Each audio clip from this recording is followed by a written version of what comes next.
Médico de homens e de almas. A história de São Lucas. Capítulo 8. Havia realmente vinho de Cefalônia para o jantar, mas aquilo não podia distrair o paladar delicado de Carvilho o Piano.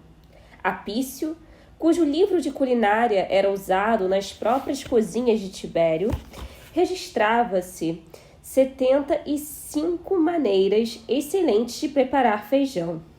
Aurélia e suas cozinheiras, porém, pareciam conhecer apenas uma, e a mais grosseira, boa, apenas para escravos das galés. O senador Patrício olhou para a travessa de feijão, bem temperado com alho, no qual fora cozida uma carne qualquer de aspecto duvidoso, parecendo de cabra ou das menos desejáveis porções de porco. O pão era inferior, as verduras flácidas, e o único prato que não pareceu repulsivo ao melindroso Carvilho Piano foi o de pequeninas azeitonas pretas e salgadas que vinham da Judéia. Ele esquecera quanto eram repulsivas as refeições daquela casa. Diodoro observava-o ironicamente à luz fraca das lâmpadas fumacentas, que eram de estanho, não de prata. O tribuno tocou na base de uma delas e disse: "Pareces aflito, meu irmão. Lamento que estas lâmpadas não sejam de vidro de Alexandria. Se fossem, poderias ver melhor o teu jantar." "Dizes essas mesmas palavras de cada vez que te visito", falou o senador pacientemente. "Que seria aquilo que passaram no pão?" Estava oleoso, rançoso, e o senador, que era homem de coragem, sorriu e pôs um pedaço na boca. Era também polido, e teria murmurado algo parecido a um cumprimento em relação ao jantar, se o pão não o tivesse subitamente nauseado. Poreca-te! A este nome correspondem duas divindades muito diversas: a infernal, de 3 cabeças, identificada com Perséfona, rainha dos infernos, a Proserpina dos romanos, e a divindade lunar, identificada com Artemisa ou Diana. "Diodoro", exclamou ele agitado, "é necessário viver assim? És rico como Creso, último rei da Lídia, célebre pelas suas riquezas que vinham do rio Pactolo, de areias auríferas, 563-548 a.C. Poderias cobrir tua mesa com vasos murrinos e encher tuas lâmpadas com óleo que não causasse náuseas a uma pessoa. Poderias ter taças que rebrilhassem de ouro e pedrarias e gozar o som dos alaúdes pelas noitadas.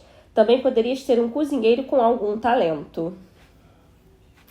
Diodoro, cujo rosto moreno estava lívido pela emoção passada, olhou com escárnio para o senador. "Podia ter também divãs onde me reclinasse para fazer as refeições e moças de Chipre para danças abomináveis e untar meus pés com bálsamo. Contudo, não sou um urbano. Sou um simples soldado e vivo como soldado." "Que detestável afetação", disse o senador. "Júlio César era também um soldado, e o mesmo era o teu bem-amado Gaio Otávio. Viviam austeramente no campo. Quando estavam em Roma, viviam como romanos e não como reles pugilistas." Diodoro começou a sorrir. Comia o pão com prazer e havia agora um clarão sombrio de zombaria sobre suas sobrancelhas negras e expressas. "Talvez", disse ele, "eu prefira guardar meu dinheiro." Comeu uma grande porção de feijão e rematou: "Para dar um dote à minha filha, que está quase pronta para o casamento." O senador, que não tinha aversão pelo ouro e possuía 4 filhos, perdeu seu ímpeto, coisa pouco comum para ele. "Ah", disse, "eis um assunto que me interessa. A pequena Rúbria é de constituição delicada, mas ganhou consideravelmente em saúde neste clima agradável. E tem uma beleza também que é quase oriental em sua vivacidade." "Sim", disse Diodoro pensativamente. "Estou pensando na possibilidade de mandar Aurélia e a menina para Roma, em futuro próximo. Não há família nobre romana aqui em Antioquia que tenha filho digno dela nem idade conveniente." "Neste caso", disse o senador, "é possível que Tibério, que é justo, embora tenha água gelada nas veias, torne a chamar-te." "Sim", falou Diodoro. Os 2 homens estavam sozinhos na sala de jantar, e como o tribuno não gostava da presença de escravos em torno dele, tinha à mão um sino de cobre para chamá-los quando necessário. esfregou os dedos sobre o rendilhado do sino, que era do tipo barato, e disse: Estive pensando muito hoje. Atirou um olhar agudo para o senador e acrescentou, o que o outro considerou irrelevante. Tenho também dor de cabeça. Carvilho Piano estava ainda curioso a respeito de Íris, que era, segundo ele pensava, bonita bastante para animar o frio Tibério e criar loucuras em Roma. Tratava-se de uma liberta e, contudo, não haveria Augustal ou Patrício que não ficasse ansioso para levá-la ao leito e derramar sobre ela todo o ouro de seu cofre. Tocando delicadamente o canto dos lábios com a língua, o senador disse: Levarás, naturalmente, todo o pessoal de tua casa, se fores chamado a Roma novamente. Diodoro não respondeu. Sua dor de cabeça não havia aliviado. Amaldiçoou Quépta em silêncio. O senador, impelido pelo desejo e pelas lembranças de Íris, continuou. Também teu guarda-livros é família, pois ele deve ser inestimável para ti. Não contastes uma vez que ele foi escravo de Prisco, teu pai, e que teu pai gostava dele? Sim, disse Diodoro, em voz desanimada. Entretanto, Enéas é tão sóbrio quanto eu, e tem guardado seu dinheiro. Comprou também um pequeno olival, que não fica distante de Antioquia, e que ele se designa cultivar através de 2 escravos meus. Aprendeu a salgar as azeitonas à moda dos judeus, e elas são bastante gostosas. Além disso, tenho um respeitável rebanho de carneiros, cuja carne me vende, e também aos mercadores de Antioquia. Duvido que deseje voltar comigo para Roma. A conversa enlangueceu. Quando o senador comentou que Enéas sem dúvida seria leal ao Senhor e levaria seus desejos em consideração, como levaria em consideração os desejos dos deuses, Diodoro sacudiu a cabeça. Não farei imposições à sua lealdade, se ele a tiver, respondeu. Além disso, lealdade é uma palavra pouco familiar para os gregos. Jamais tornaria a ver Íris. Olhava-a agora como um terror. Quando a vira no jardim tão perto, tão próxima, como há anos não havia, seu coração saltara. Tivera que se controlar para não correr até ela, agarrá-la e mergulhar a cabeça em seus cabelos dourados. Houvera dentro dele um grito, como o grito da maior alegria e angústia mescladas. A desolação dominou-o. O senador observava as paixões reveladas e os desesperos galoparem através das feições vigorosas e sem sutilezas do tribuno, e sorria consigo mesmo. Lembrou-se de que havia uma tristeza meditativa na face da jovem mulher grega. Vênus jamais tivera devotos tão relutantes. Diodoro era um tolo. Por que não se castrava de uma vez e acabava com aquilo? O tribuno levantou involuntariamente os olhos e, vendo o leve sorriso, os olhos mundanos do senador, corou. Encheu sua taça lisa novamente e bebeu o vinho até o fim. Depois disse: Talvez te surpreenda saber, Carvilho, que sou um marido virtuoso. Infelizmente, isso não é surpresa, disse o senador. Estava um tanto espantado ao ver que Diodoro era tão perceptivo. Bocejou e aquilo o espantou ainda mais. Não eram horas de se recolher. Depois, recordou-se de que todos, naquela casa bárbara, deitavam-se cedo. Refletiu, sentindo-se infeliz, que não seria confortado em sua cama dura naquela noite por uma de suas bonitas escravas. Por que imaginara que poderia passar muitos dias naquele lugar? Teria de ir embora o mais depressa possível depois de ter chegado a um certo acordo com Diodoro a respeito de Rúbria. Antes de se deitar, Diodoro dirigiu-se pesadamente para os aposentos de sua mulher. Aurélia, cujas faces morenas e curadas mostravam sinais de lágrimas recentes e cujos olhos bondosos tinham as pálpebras avermelhadas, estava consentindo que uma escrava lhe escovasse os cabelos pretos. Estava sentada junto à mesa, vestida com sua camisola de noite, de linho branco, e sob o pano seu corpo voluptuoso era inquestionavelmente matronal. Quando viu Diodoro, seus lábios vermelhos estremeceram e seus olhos brilharam. Controlou-se instantaneamente e compôs um rosto frio. Diodoro teve um gesto brusco para a escrava, mas Aurélia, pela primeira vez desde que se casara, disse com energia pouco habitual: Não me deixes, Calíope. Não terminaste de trançar meus cabelos e há outras coisas para fazer. Sim, senhora, disse Calíope. Tinha uma voz rude e desagradável que feria os ouvidos, voz estridente demais para uma jovem tão pequena e tão bem feita.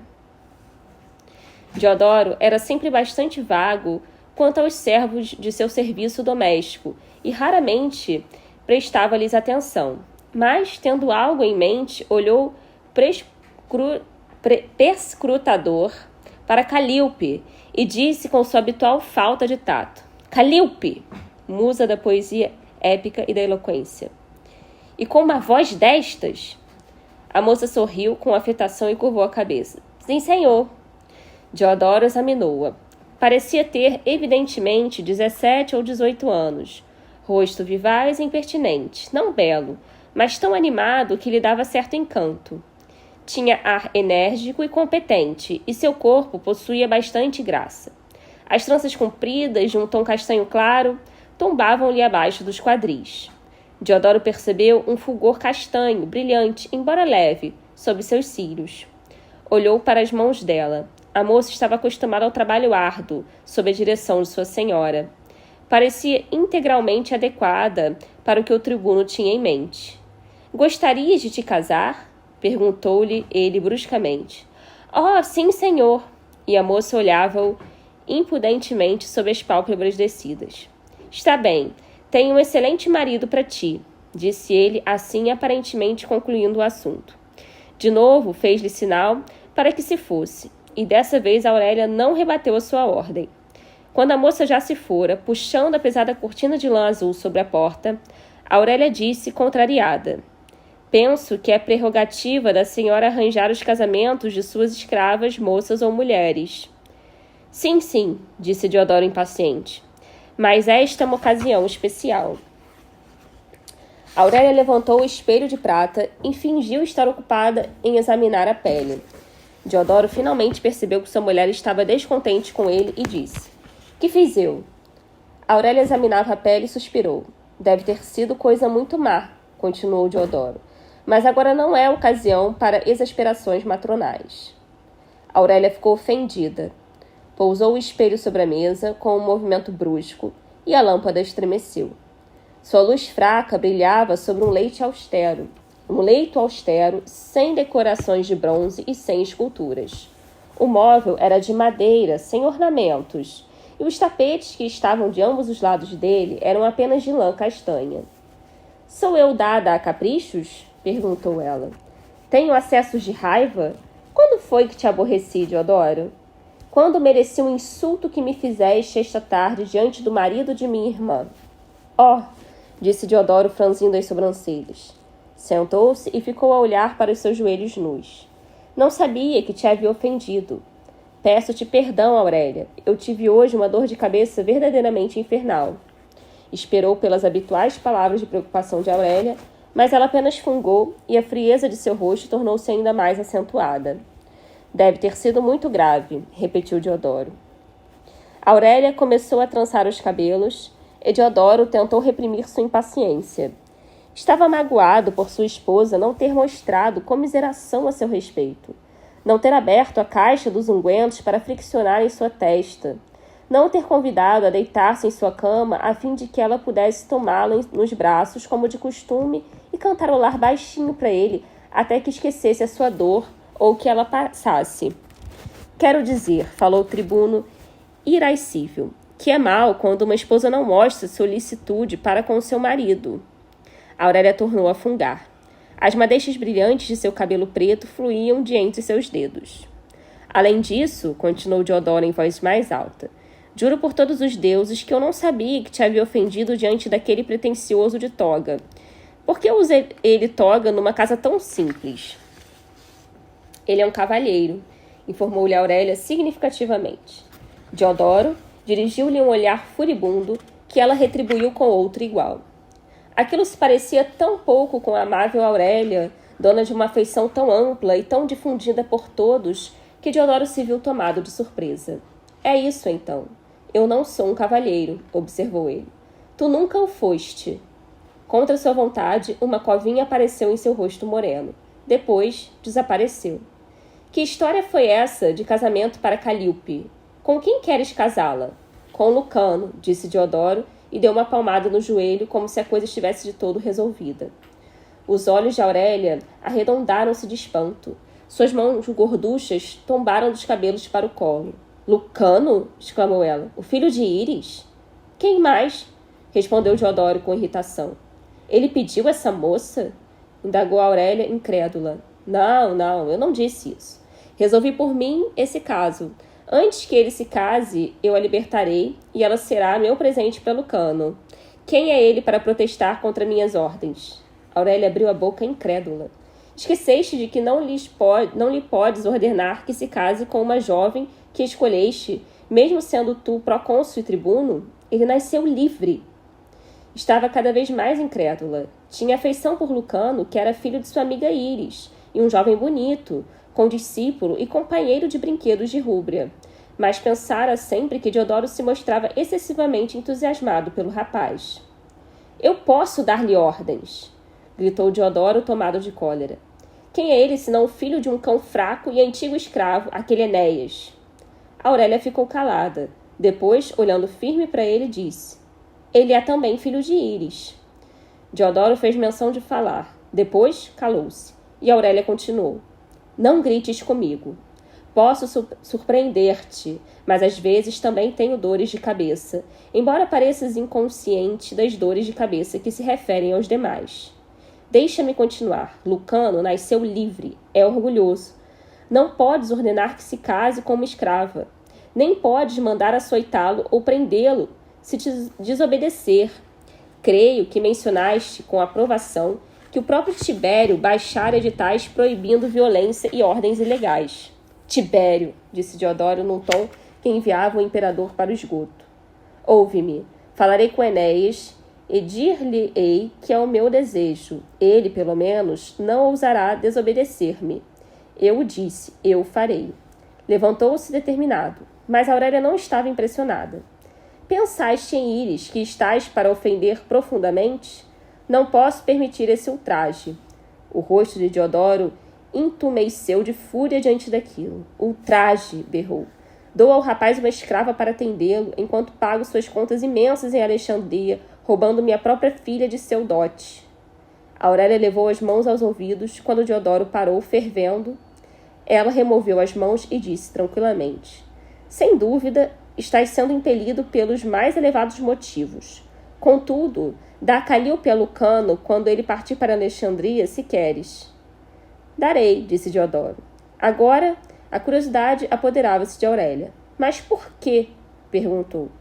Eu resolvi isso, não é bastante? Não, disse Aurélia, recomeçando a trançar os cabelos. Depois, sacudiu a cabeça.